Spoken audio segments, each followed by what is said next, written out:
Alrighty, ladies and gentlemen. People ask me a lot what type of juicer I use. This is the Breville Juice Fountain Elite. It's a few years old. That one was about $300. God, I think I got that 3 or 4 years ago. Awesome juicer, 1,000 watts of power, has 2 modes, slow and high. Will pretty much take down anything with ease, including kale, ginger root, burdock root. A lot of people get juicers, the cheaper juicers, and they try to juice stuff like burdock root and things like that. And they just have a lot of difficulty because the blade can't keep up with the fibrous material and how hard it is. So, awesome juicer. For about $150 less, I believe Breville has a model with 750 watts of power. And it's practically the same, although this has a little bit more power. But the other one, the cheaper one, it's more economical and it will work just as well according to reviews. So juicing is indeed part of my protocol. It's a valuable tool to have on hand, for drinking some vegetable juice, especially you guys, if you have a garden. I mean, our garden right now is starting to boom into life. You can see all the tomatoes out there. There's a ton of stuff growing right now. We grow cucumbers, carrots, onions, all sorts of juiceables here in California. So I don't juice every day. I like to juice at least 3 to 4 times a week if I can, although I don't do that often. I do try to get a juice into my system once a week, although I do favor water fasting and consuming water over juice in the long run, as weird as that may sound. Here are some homegrown peppers. I've been eating these. I left them out last night, and they've kind of, got to grab that, otherwise my cat might eat it. These are really hot. I left them out last night, and they've started to wilt a little bit, but they are still just as good. Some supplements, not many, but some. I got the hibiscus. This says soy protein isolate, but it actually is full of vegan glutamine. A little bit of fulvic acid, another part of my health protocol. Turkey rhubarb can be used for, occasional constipation. I do not recommend that long term. Definitely not the best laxative if you're taking it by itself. It needs to be mixed with other things like ginger. Anyways, a little bit of 5-HTP. Just some random stuff, you guys. All the supplements are now in my room. I have a drawer filled with them. I had a little bit of coffee this morning. I let it cool. I added a spoonful of MSM, methylsulfonomethane, for my joints because I do cycle a lot. And I added about 10 drops of Dr. Kassar's ionic magnesium concentrate. Due to the fact that my distiller is currently broken, I've been drinking the Picther filter water. Definitely not my favorite, you guys, but it's better than drinking directly from the tap. The water pitcher filters will remove a lot of the heavy metals and some of the arsenic, things like that. Activated carbon and sediment filtration is good for removing metals, things of that nature, but it will not remove the fluoride. The fluoride particle is too small. It fits through pretty much anything. Distillation, multiple distillations, and restructuring is how you're going to get rid of most of the fluoride in the water. So just a brief little rant, you guys. Tons of content this month on the Patreon page. Just wanted to give you guys a brief little message about which juicer I use, because I keep getting asked, what type of juicer do you use? The cool thing about this juicer is it has a collection jar, and it has a top that goes on it. And the top is actually a froth catcher. I do not like drinking juice froth, and it separates the liquid from the froth. I really like that. People tell me all the time the froth's really good for you, this and that. I really don't care. I don't like the way it tastes. I've got the new Ninja Auto IQ blender. Highly recommend this blender. It's awesome. The best blender I've ever used. I've used Vitamixes and this and that. I'm not a fan of Vitamixes. I'm not a fan of Blendtex. So yeah, just a brief little message, you guys. I've got a empty vessel. I'm going to put some kombucha cultures in this. I'll show you guys eventually how I make my kombucha. I've been doing that for years with my brother. Kombucha is filled with quality constituents, B vitamins, living organisms. The cool thing about kombucha is if you brew it at home, you now have access to living foods. Kombucha, as you pull it out, or as you, if you brew kombucha properly, it's actually alive. It's a living food. It's not raw food that's been, let's say, a raw food would be this onion. It hasn't been cooked, but it's been separated from the plant. Or it's been separated from, excuse me. I think you catch my drift. Living food would be, okay, I pulled this lime right off the tree and now I'm going to eat it. Raw food is, you pull the lime off. It sits for a day or a week, this and that, and then you eat it. It's lost a lot of its life force. It's been disconnected from the tree. So, anyways, you guys, brief little rant. Expect a lot of content this month. Peace be with you. I'm going to share a really simple recipe that very cheap to make, very easy to find these ingredients. This is just organic hibiscus flowers.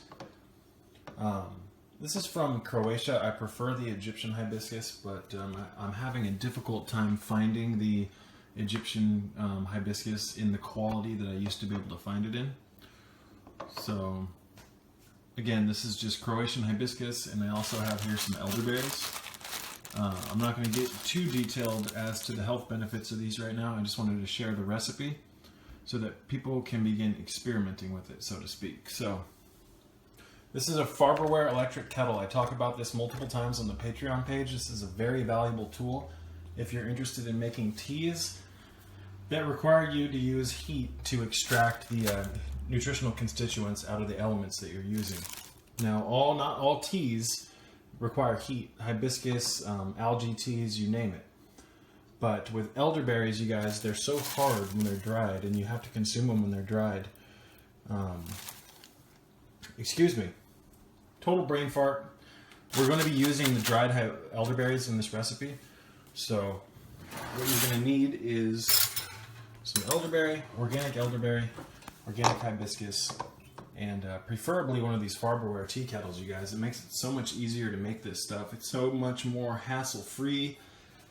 Not as much water evaporates out of these as you're heating the water up as compared to if you were to like put a little pan or a pot on the, unless you have like a tea kettle. A tea kettle will work just fine, but I prefer the electric ones. I can take this into my room. I can take it with me places and just plug it into a wall and boom. You don't have that luxury all the time with a gas-powered stove.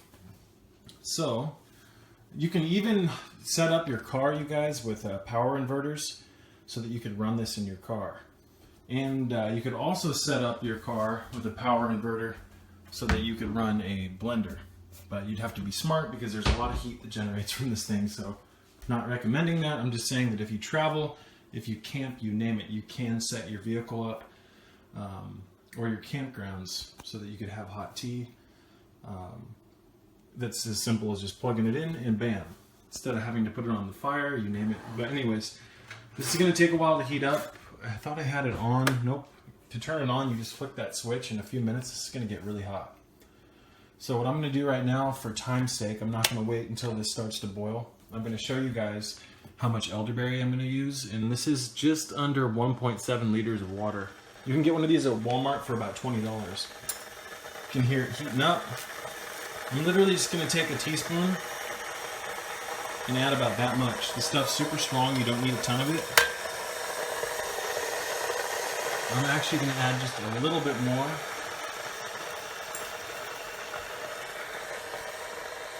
So just about a rounded teaspoon, you guys. That's actually much bigger than a teaspoon. So I'll show you if I have them laying around. Oops.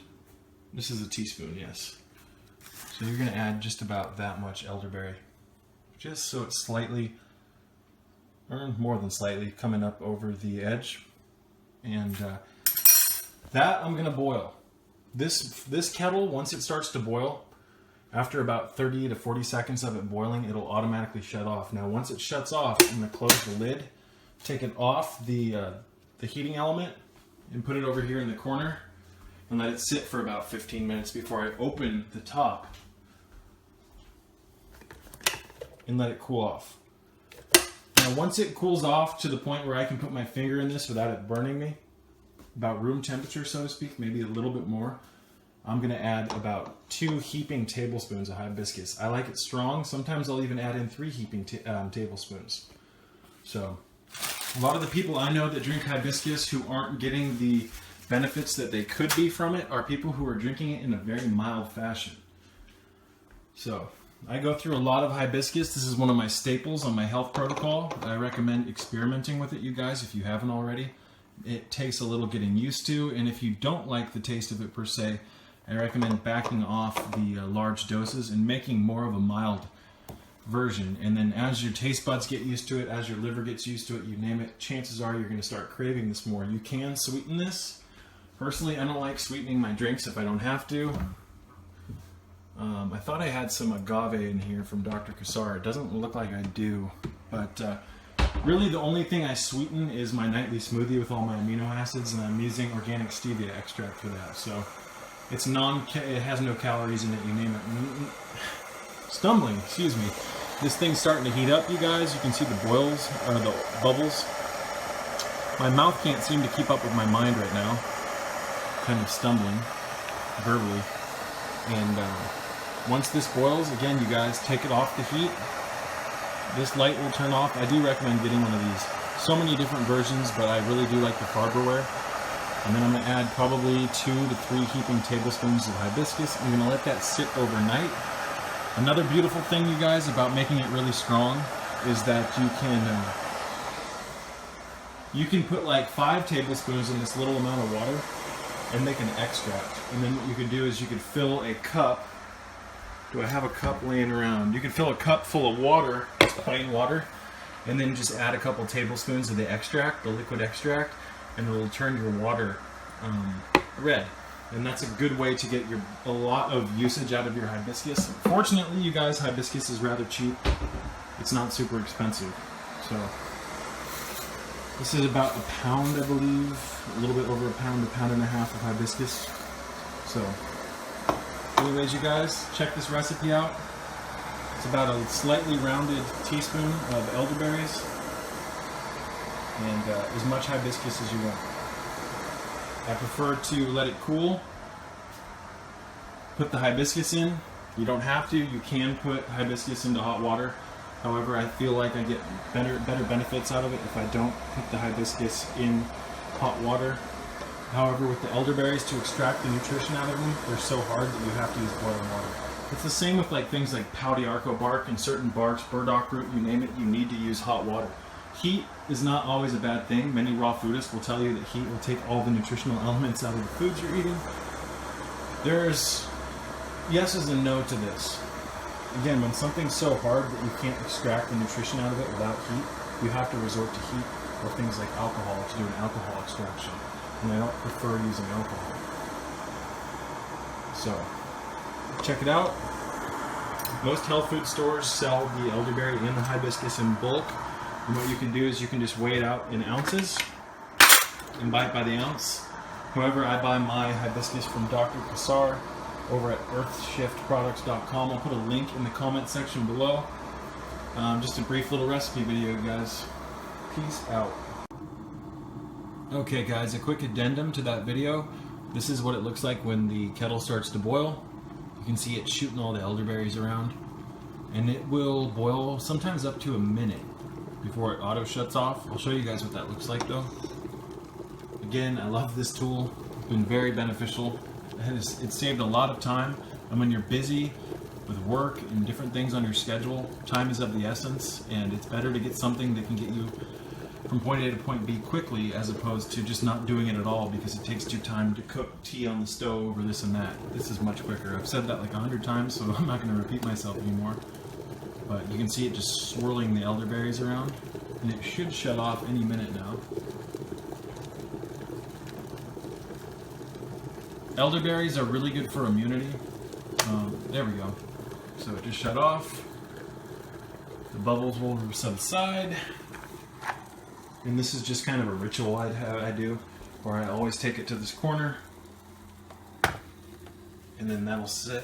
You can see, now if I were to use plain water, you guys, it wasn't hot, this water would not be brown like that. It wouldn't have that reddish tint. It might have a slight tint if you looked at it in the sun, but really the only way that you're going to extract the benefits out of elderberry is with hot water. So, and once that's done, we'll let that sit for 15 minutes. I'm repeating myself, but what the hell. 15 minutes with the lid on. Then I'm going to take it off. Let all the steam rise, let it cool off, and then I'll add my hibiscus. I'll let that sit for at least 6 hours. I prefer to let it sit overnight in the refrigerator, and then I'll strain all the material out, get rid of the material, give it back to the earth or compost it, and then I will have a beautiful potion that you can drink every day. And what you can even also do, you guys, is this may not seem like a lot of water.